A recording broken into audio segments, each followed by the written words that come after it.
بسم الله الرحمن الرحیم. السلام علیکم ورحمۃ اللہ وبرکاتہ. عزتمند مسلمانانو ورونو او خویندو، امید لرم چې تاسو به روغ جوړ بیئ او خوشحال بیئ.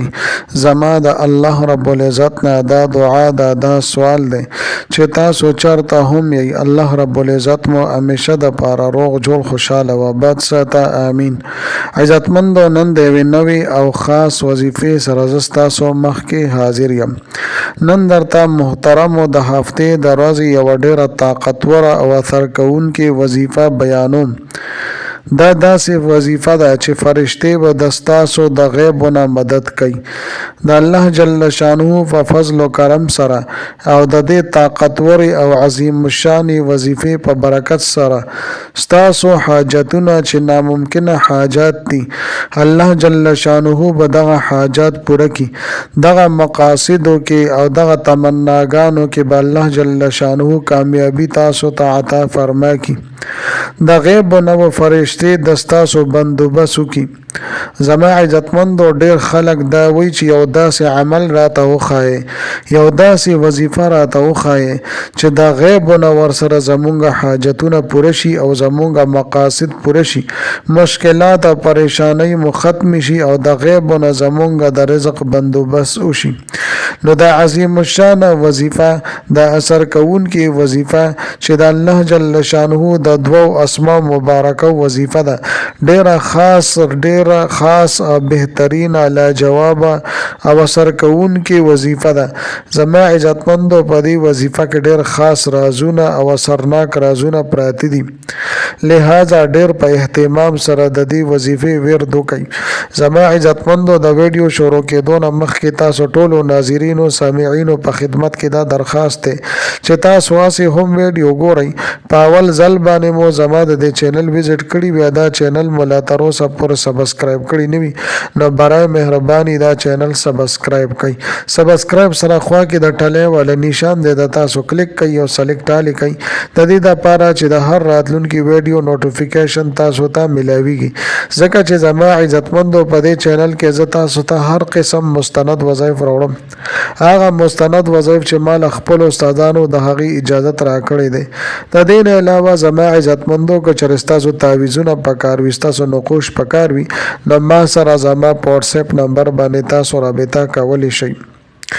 محترمو، که چېرې تاسو ته په ژوند کې یو داسې پریشانی راشي، یو داسې مشکل کې راګیر شئ، یا یو داسې حاجت درته راپېښ شي چې هغه ناممکنه تاسو ته په نظر باندې راځي او د هغې د پوره کېدو څه انتظام هم نه وي، نو محترمو، چېرته هم په ژوند کې مایوسه کېږئ. مایوسه کېدل نه دي پکار، ځکه چې دا ګناه ده.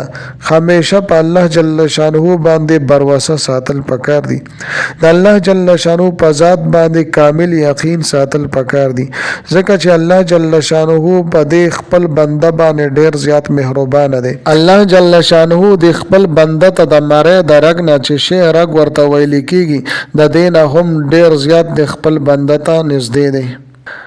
لہذا د الله جل شانه په احکاماتو باندې عمل کول دي. دا یاد ساتئ زما عزتمندو، چې یو بنده ته کله هم څه حاجت راشي، څه پریشانی پې راشي، څه بیماری او تکلیف کې پې راشي، دی په هغې کې مبتلا شي او دی د هغې حل دنیا سره وابسته کی او د دنیا اسبابو سره وابسته کی. دا خبره ده چې یو مسلمان بنده دی، نو چې څومره اسباب دي، ظاهري اسباب دي، دا به اختیاري، هغه به کوي، په هغې باندې به عمل کوي، خدا به نه کوي چې د هغې پوره حل په اسبابو کې ولټئ، ځکه چې مسبب الاسباب ذات دا د کریم ذات دی، د الله جل شانه ذات دی. لہذا ته به نقل و حرکت کې کوشش به هم کې، لیکن نتیجه بروسه او یقین به په الله جل شانه باندې ساتي. ځکه که یو انسان بیماری کې مبتلا شي، نو علاج سنت طریقه ده، ډاکټر لبزي، حکیم لبزي او دوی به هم خوري، نو دی به دغه دوی هم استعمالی او ورسره پرهیز هم کوي، خو د ده به یقین دا وي چې الله جل شانه ما ته شفا راکوي او دا دوی به د شفا ذریعه الله جل شانه ګرځي. د ده یقین به دا وي چې شفا ورکولو والا دا د الله جل شانه ذات دی، نه ډاکټر دی نه دوی ده.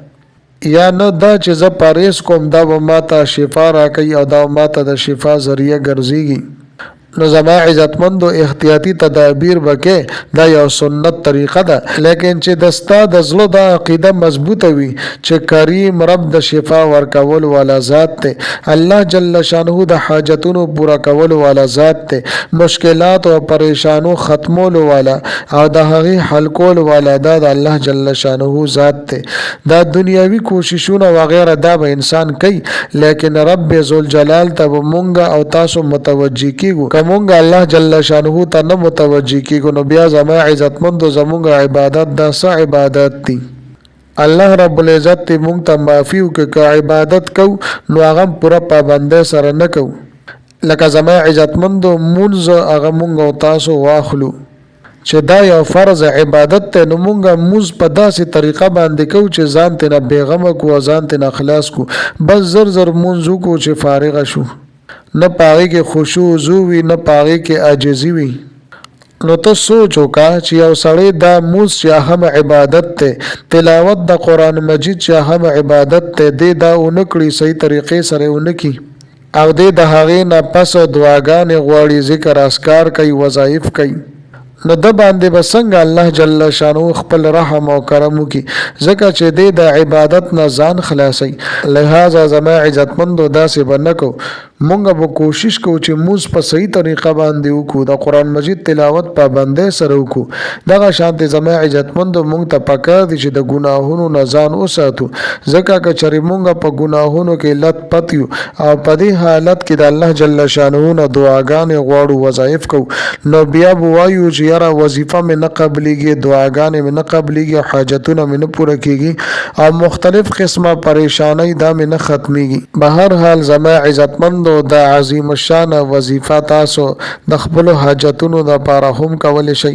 برابر خبره دا که هغه ناممکنه حاجات ولې نه وي، یا ستاسو څه خواهش دی څه مقصد مو دی په هغې کې د کامیابۍ دپاره هم تاسو دا وظیفه کولی شئ، یا ستاسو په رشته کې بندش دی رکاوټ دی، نو د بندش او د رکاوټ ختمولو دپاره هم تاسو دا عظیم الشان وظیفه کولی شئ، یا ستاسو کاروبار او روزګار نشته د هغې دپاره هم کولی شئ، یا کاروبار او روزګار مشته دی خو په هغې کې برکت نشته یا تاسو ته په هغې کې نقصان ملاویږي، نو زما عزتمندو د هفتې په ورځ باندې ضرور به ضرور تاسو دا وظیفه لازمي ازمو کوئ. زما عزتمندو که چېرې د هفتې په ورځ باندې تاسو ته موقع میلو نه شوه نو په عام ورځو باندې هم تاسو دا وظیفه د عمل کولی شئ. اوس زما عزتمندو راځم مکمل ترتیب او طریقې کار یې زه تاسو ته بیانوم. طریقې دا ده چې د ټولو نه مخکې به 100 مرتبه سل پیرې به تاسو درود شریف ووایئ، چې کوم درود شریف تاسو ته آسان وي او مختصر وي نو تاسو به هغه ووایئ.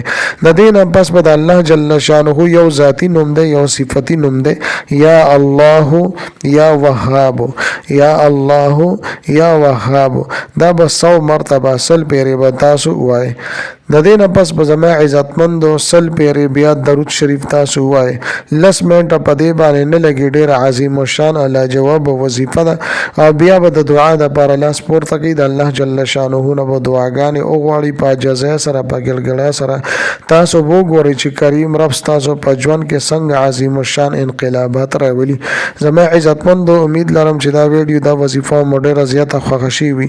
که ویډیو مو خوښه شوې وي ویډیو لایک کړئ، چینل سبسکرایب کړئ. میلاویږم به تاسو سره بله ویډیو کې بلې وظیفې سره. تر هغه وخته پورې ماله اجازت راکوي. د لوی الله په امان.